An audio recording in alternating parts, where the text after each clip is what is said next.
ইয়া জাল জালালি ওয়াল ইকরাম 111 বার পরে পানিতে ফু দিয়ে ওই পানিটা বাসার চারপাশে ছিটিয়ে দিলে কি হয়? আমরা অনেকেই কিন্তু ঘরের ভিতরে বরকত চাই।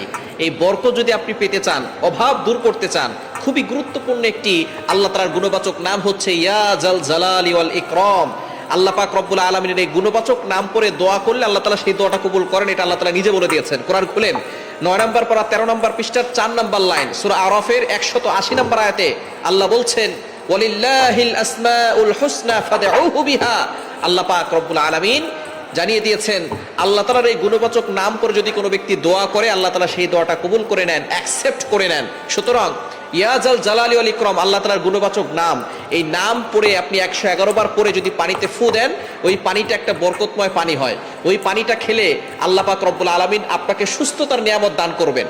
আপনি কল্পনা করতে পারবেন না, অনেক অসুস্থ ব্যক্তি আছে, কোনো ওষুধে তার রোগ ভালো হয় না। এরকম হয় কি হয় না?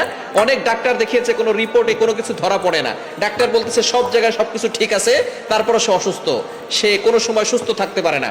আপনি আল্লাহ তাআলার এই গুণবাচক নামটা পড়বেন, সাথে সাথে সূরা ফাতিহাটাও পড়বেন। সূরা ফাতিহার ভিতরে শিফা আছে, আয়াতুশ শিফা বলা হয় সূরা ফাতিহাকে। সূরা ফাতিহা হচ্ছে উম্মুল কোরআন, কোরআনের মা। সুতরাং আল্লাহ তাআলার এই গুণবাচক নাম খুবই ফজিলতপূর্ণ একটি নাম। আল্লাহ তাআলা এই নামের বদৌলতে আপনাকে বিপদ থেকে হেফাজত করবেন। আল্লাহ তাআলা আপনাকে সুস্থ করে দিবেন। ঘরের ভিতরে রোগ ব্যাধি আল্লাহ পাক